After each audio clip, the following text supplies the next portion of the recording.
That's fine. All right, you drop it anytime you like.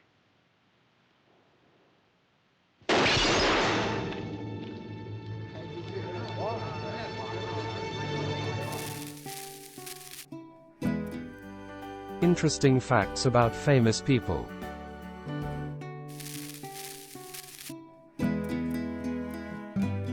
Who was the fastest in Western movies?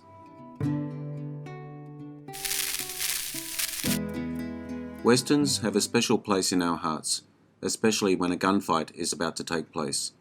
Westerns have been around since motion pictures were invented. In fact, the world's first feature motion picture was a Western made in Australia on Boxing Day 1906, the story of the Kelly Gang. The Great Train Robbery 1903 was a short film, or a one-reeler, that preceded it. Westerns featured stories about adventures in the Wild West. Few were quite as thrilling as those depicting an exciting showdown on the main street, outside a saloon, or the sheriff getting the drop on an outlaw. It was the quick-draw heroes that captured audiences' hearts. Their skill with 6 guns was only outmatched by their code of honor. The truth is, these gunfights were not common in the real Wild West. It was Hollywood that invented the gunfights for cinematic effect. There are, of course, more than we can look at today. Let me know who your favorite gunfighter was. If you enjoy this video, hit the notification button to get my new videos. If you want to check out my many other videos, head over to my channel. The link is in the description. Please take a moment to like and subscribe to the channel as well. I appreciate it. Let's get into it.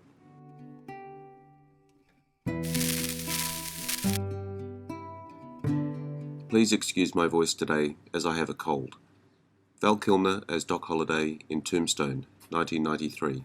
For a man whose quick draw was only overshadowed by his persona, Doc Holliday was a gentleman gunfighter who favoured silk shirts, quippy one-liners, and fancy firearms. Holliday's handgun of choice was a .38 Colt Lightning double-action revolver, and he knew how to use it. Val Kilmer depicted Holliday in the final months of his life in Tombstone, the infamous gambler who had defied the odds by living with tuberculosis for 12 years. Not only did he gun down Johnny Ringo, one of the fastest draws in the West, he eventually died in bed, something few gunslingers could achieve. The line quoted by Doc at the end of the fight at the OK Corral was historically true, and was reported in the Tombstone papers reporting the fight. When confronted by one of the cowboys at point-blank range, the cowboy reportedly said, "I got you now, Doc, you son of a bitch," to which Doc gleefully retorted, "You're a daisy if you do." You son of a bitch. You're a daisy if you do.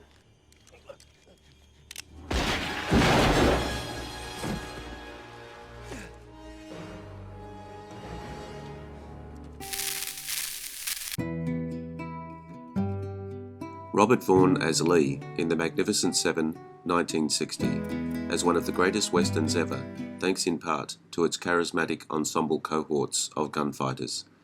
One stood out as a crack shot and, like Doc Holliday, a snappy dresser. Lee, a friend of Chris Adams, Lee had lost his edge, hiding out on the border, waiting for the man and the gun that could better him.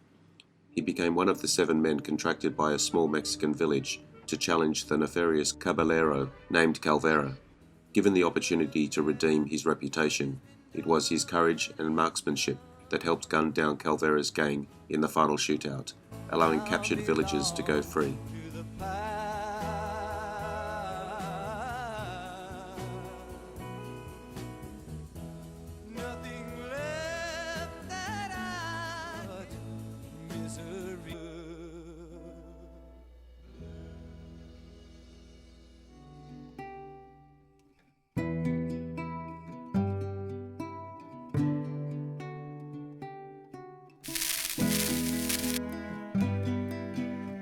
Jeff Bridges as Wild Bill Hickok in Wild Bill, 1995.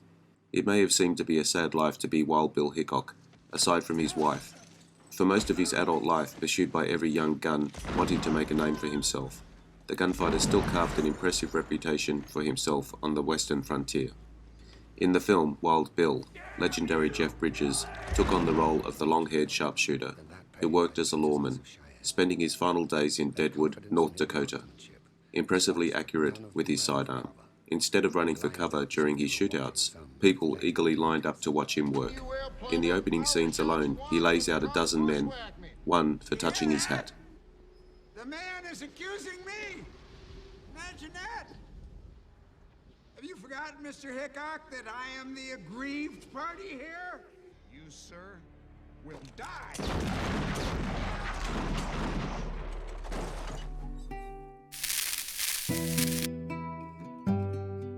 Jamie Foxx as Django in Django Unchained 2012. A slave separated from his wife, Django is now free after helping a German dentist, Christopher Waltz, bring down the infamous Brittle brothers. Django Unchained follows their adventures as they hunt down the most notorious criminals in the South, all the while tracking down the man who bought Django's wife. Waltz helped improve Django's quick draw and long-range shooting skills with a revolver and rifle, turning him into one of the most dangerous men in the West. They finally caught up with Calvin Candy, the man who purchased and tortured his wife. Django became a one-man army, laying waste to his plantation.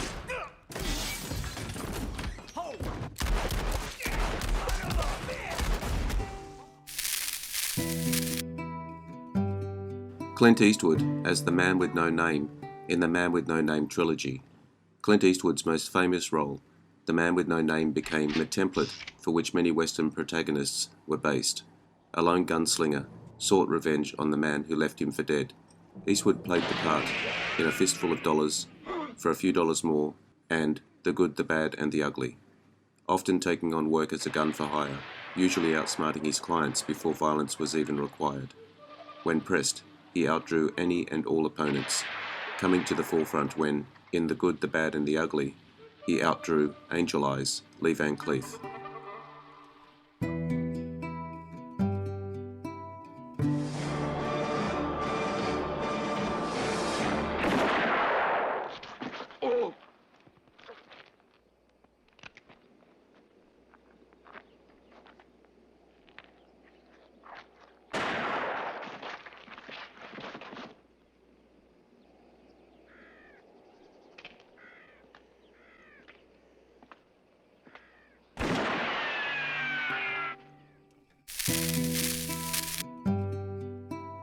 Glenn Ford as George Temple in The Fastest Gun Alive, 1956.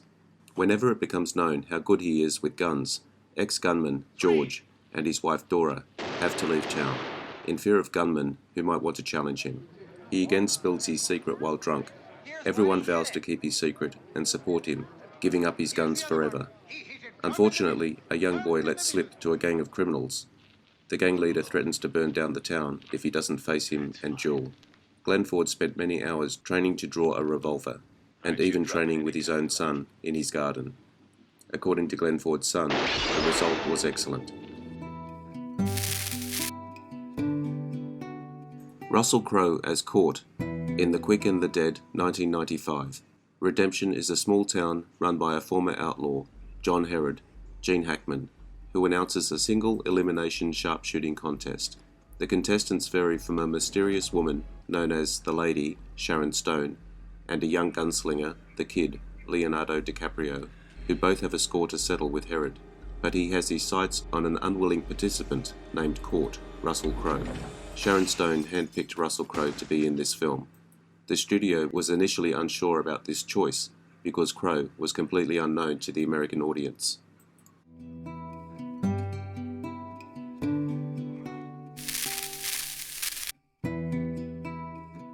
Yul Brynner as Chris Adams in The Magnificent Seven, 1960, when ruthless outlaw Calvera, Ila Wallach, and his gang invade a small Mexican village.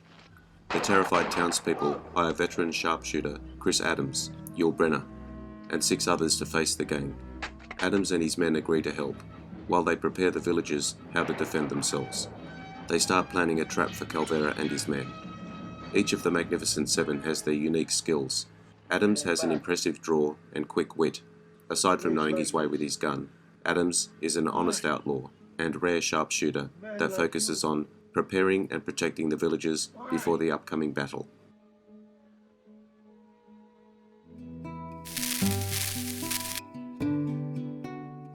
Alan Ladd as Shane in Shane, 1953. Shane rides into a conflict between cattleman Riker and a bunch of settlers, like Joe Starrett and his family, whose land Riker wants. When Shane beats up Riker's man, Chris, Riker tries to buy him. Then Shane and Joe take on the whole Riker crew. Riker sends to Cheyenne for truly evil gunslinger, Wilson.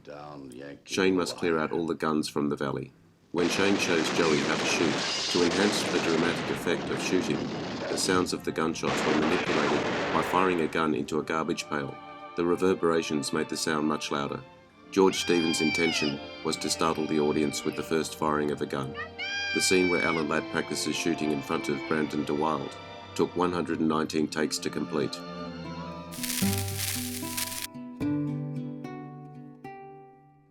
Charles Bronson as Harmonica in Once Upon a Time in the West, 1968.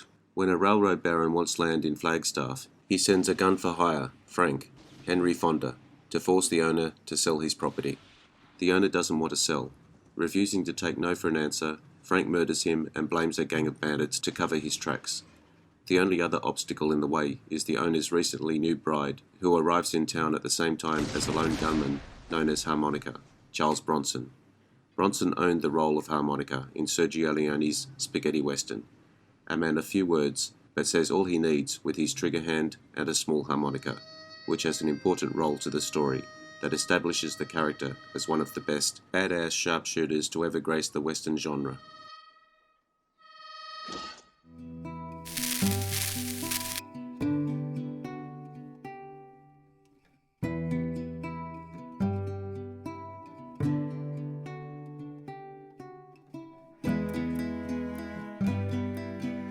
I hope you enjoyed the video. Let me know what you think in the comments. I appreciate your likes and subscribers. Hit the notification button to get my new videos. Take a look at my channel and check out my Facebook page. The links are in the description. I am Wrangler. Bye for now. See you again soon.